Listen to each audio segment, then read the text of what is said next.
Olá pessoal, tudo bem? Aqui quem fala é o professor Sérgio, seu professor de Química, e aqui eu vou trazer um último material para você revisar as avaliações bimestrais que já começam a semana que vem. Tudo bem? Seja bem-vindo, espero que você goste desse material que foi feito com muito amor e carinho para você. Bem, sem muitas delongas, vamos lá, pessoal. A gente vai falar sobre os estados físicos da matéria, tudo bem? Estados físicos da matéria são três. Nós temos o sólido, nós temos o líquido e temos o gasoso, certo? Bem, o que você precisa saber para você ir bem na prova de química? Vamos fazer uma análise breve, óbvio, né? Bem, aqui são os três estados físicos da matéria. Eu tenho o sólido, o líquido e o gasoso. E o que você precisa saber? Você precisa saber aquele ciclo que a água faz, ou seja, a transição de um estado para o outro. Por exemplo, aqui, ó, eu tenho aqui o sólido, ele está indo para o estado líquido. Por exemplo, você pegou aqui um copo e colocou uma pedrinha de gelo ali dentro. Com o passar do tempo, essa pedrinha de gelo começou a derreter. Então, dentro desse copo eu tenho água e tenho gelo, ou seja, ela está saindo do sólido e está indo para o líquido. Qual é o nome dessa passagem, dessa transição? Então, você precisa saber que o nome dessa passagem aqui, ó, chama-se fusão. Certo? No estado, no ponto de fusão, eu tenho tanto sólido quanto líquido ao mesmo tempo dentro do sistema, ok? Quando eu digo sistema, eu quero dizer esse copinho aqui que eu acabei de desenhar. Então, quando eu tenho o sólido, ele está indo para o estado líquido, chamamos de fusão. Na contrapartida, esse líquido ele pode evaporar, saindo do estado líquido e indo para o estado gasoso. Nesse momento aqui, ó, eu tenho a chamada vaporização. Vaporização, galera, porque ele está indo para o estado vapor. Tudo bem? Então, nesse momento aqui, ó, quando ele sai do líquido e vai para o estado gasoso, eu tenho a chamada vaporização. Tudo bem? Nesse momento aqui, ó, nessa passagem do líquido para o gasoso, eu tenho tanto líquido quanto gás, vapor de água, né? No mesmo instante. É a mesma coisa você imaginar lá na sua casa uma panela de água fervendo. Você não está vendo aquela fumacinha saindo? Essa fumacinha é o vapor de água e você está vendo o líquido ainda dentro da panela. Por quê? Porque ele está vaporizando. Então, a passagem do líquido para o estado gasoso chama-se de vaporização, certo?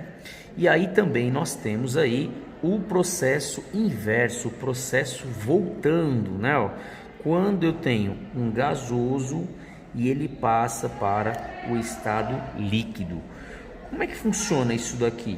Quando eu tenho um gás, né, a água no estado gasoso, no estado vapor, e ela está passando para o estado líquido, eu chamo de condensação, tá? Eu chamo isso aqui de condensação. A condensação é quando está saindo do gasoso e está indo para o líquido. Se você der uma olhadinha lá na página 38 do seu livro, ele vai estar lá esse mesmo sistema aqui, tá? Estou fazendo isso aqui só com uma ferramenta auxiliar para você entender como é que funciona na hora da prova, tá? Para facilitar a sua vida. Voltando, aí eu tenho água no estado líquido, né? Ó, ela passa para o estado sólido, certo? Ou seja, a água está líquida e está congelando. Isso aqui é chamado de solidificação. Eu quero que você desconsidere a letra aí, porque eu estou gravando, estou fazendo aqui ao mesmo tempo, beleza? Então aqui, ó, De novo, só recapitulando, ó, quando eu tenho um sólido indo para o líquido, chama de fusão. O líquido ele está indo para o gasoso, chama de vaporização. Basta você lembrar do vapor, né, da evaporação da água. Tudo bem? Na contrapartida, quando eu tenho vapor de água e ele volta para o estado líquido, eu tenho de condensação. Esse exemplo aqui você pode ver na sua casa, quando a sua mãe está fazendo arroz. Se você tampar a panela, quando você levantar a tampa, vai estar cheio de água ali na tampa, né? Ou seja, o vapor de água subiu, grudou lá na tampa, condensou e voltou para o estado líquido, ok? E aí eu tenho também um sólido passando diretamente para o estado gasoso, ele não passa pelo estado líquido. E aí nós temos como exemplo a naftalina, né?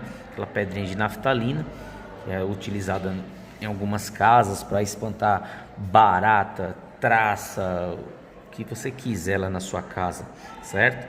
Esse processo é chamado de sublimação, tudo bem? Sublimação é quando eu tenho um sólido passando para um estado líquido. E aí, na contrapartida, quando eu tenho aqui, ó, o processo inverso, eu tenho o gás de água, o vapor de água, ele voltando para o estado líquido, para o estado sólido, me desculpem, é chamado de ressublimação, tudo bem? Ou o inverso da sublimação, tranquilo? Que é chamada ressublimação, tranquilo? Bem, continuando aqui com a nossa simples e humilde revisão, lá na prova também nós falaremos sobre ponto de fusão e ponto de ebulição. O que é o ponto de fusão e o ponto de ebulição, galerinha? Ponto de fusão e o ponto de ebulição é exatamente um determinado material quando ele está saindo do sólido, indo para o líquido, do líquido indo para o gasoso, certo? Nós chamamos de ponto de fusão e ponto de ebulição. Vamos usar a água aqui como referência, tá? Ó, H2O. Na prova ele está falando sobre os pontos de fusão e pontos de ebulição de determinado material. Vou usar a água como referência, tá? Então, o ponto de fusão da água, ele é 0 graus Celsius. E o ponto de ebulição, ele está a 100 graus Celsius. Isso para a água. Tem determinados materiais que têm pontos de fusão, ponto de ebulição diferente. Tranquilo? Então vamos lá. Galera, o que você precisa saber? Tudo que estiver entre o ponto de fusão e o ponto de ebulição encontra-se no estado líquido. Tudo que estiver acima do ponto de ebulição encontra-se no estado gasoso. Tudo que estiver abaixo do ponto de fusão encontra-se no estado sólido. Sabendo que o ponto de fusão da água é 0 e o ponto de ebulição é 100, se eu perguntasse a água, H2O, a 80 graus Celsius, bem, como é que você vai fazer essa análise? Bem, 80 está entre o ponto de fusão e o ponto de ebulição. Isso quer dizer que a água a 80 graus Celsius encontra-se no estado líquido.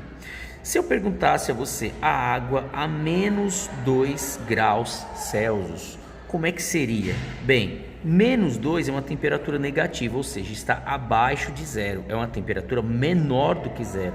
Se é menor do que zero, está abaixo do ponto de fusão, isso quer dizer que a água a 2 graus Celsius encontra-se no estado sólido. Tudo bem? Esse barulho que você está vendo aí são vocês mesmo na hora do intervalo. Tá bom? E aí, se eu perguntasse a você, se eu tivesse a água novamente a 105 graus Celsius, como 105 é maior do que 100, está acima do ponto de ebulição, isso quer dizer que a água aqui está no estado gasoso. Ok, galerinha? E aí, não menos importante, eu pergunto aqui a você, e se a água tiver a exatamente 100 graus Celsius, como é que em qual estado ela iria se encontrar? Sólido, líquido, gasoso? Bem, vamos raciocinar. Se a 100 graus Celsius ela está exatamente em cima do ponto de ebulição, isso quer dizer que a 100 graus Celsius a água tanto está líquida quanto está gasosa. E se for a 0 graus Celsius, que é exatamente no ponto de fusão, isso quer dizer que a 0 graus Celsius a água está tanto sólida quanto líquida. Aquele exemplo anterior falando sobre os estados físicos da matéria. Tranquilo? E aqui agora a gente vai falar sobre fases de um sistema. De uma forma bem simples para você entender o que é fases de um sistema, né? Com essa introdução ao número de fases. Fases é aquilo que eu enxergo dentro de um sistema. Por exemplo, peguei aqui um sistema, coloquei água, tá, ó. Se eu coloquei um copo com água, na química nós chamamos de sistema, tá? Então, se esse copo eu estou enxergando, estou observando apenas água, isso quer dizer que esse sistema, ele tem apenas uma fase e é um sistema homogêneo, porque ele tem uma única fase e você não está vendo nada mais ali, tá bom? Tranquilo? Se eu pegar um recipiente e colocar aqui, ó, água, vou escrever com essa canetinha para ficar melhor a visualização. Água, sal e gelo. Vou colocar aqui uma pedrinha de gelo, tá aqui o gelo. Galera, cuidado com isso aqui, ó. Fases de um sistema é aquilo que você consegue observar. Então eu tenho água, sal e gelo. Então eu estou observando o gelo, eu consigo enxergar a água, porém o sal, ele foi dissolvido pela água. Isso quer dizer que esse sistema aqui, ó, ele tem duas fases. Tranquilo? E é um sistema heterogêneo, porque você consegue visualizar duas fases, tá bom? E é um sistema bifásico, porque é um sistema com duas fases. Tranquilo? Um outro exemplo aqui, ó, e você tem que tomar muito cuidado com isso aqui. Eu já falei na sala, mas você tem que estar atento, ó. Eu tenho aqui um sistema com granito, água, sal e areia. Bem, vamos raciocinar. Galera, primeiro você precisa lembrar da aula sobre rochas que você teve lá no ensino fundamental, acho que no 6º, 7º ano aproximadamente. O granito por si só, né, ó, o granito é uma rocha. E esse granito ele é composto por 3 materiais, que é a mica, o quartzo e o feldespato. Tudo bem? Então, a mica, o quartzo e o feldespato. O granito por si só, ele tem 3 fases, tranquilo? Então aqui, ó, se eu tivesse um sistema com apenas água e granito, eu teria um sistema com 4 fases, 3 fases que compõem o granito e uma fase da água. Nesse caso aqui eu tenho 3 fases do granito, uma fase da água, o sal foi dissolvido na água e a areia não dissolve em água, obviamente, né? Então nesse caso aqui, ó, eu tenho 5 fases, ó. Eu tenho aqui 5 fases. 3 do granito, a água que eu estou enxergando e a areia também. Então, nesse caso aqui, eu tenho um sistema com 5 fases. Tudo bem? E aí vou colocar um exemplo, um último exemplo aqui, né? Para que o vídeo não fique muito extenso, eu vou colocar aqui, ó, água gaseificada ou simplesmente água com gás, né? Tranquilo? Água com gás, quantas fases eu tenho aqui? 2 fases. Por que 2 fases? Porque quando você coloca água com gás num copo, você não observa o gás preso aqui na água, você não observa aquelas bolinhas de gás aqui na água. Então, água com gás eu tenho 2 fases, ok? Galera, espero que eu tenha ajudado você aí com esse vídeo. Foi simples, mas foi de coração. Um forte abraço e boa prova para vocês.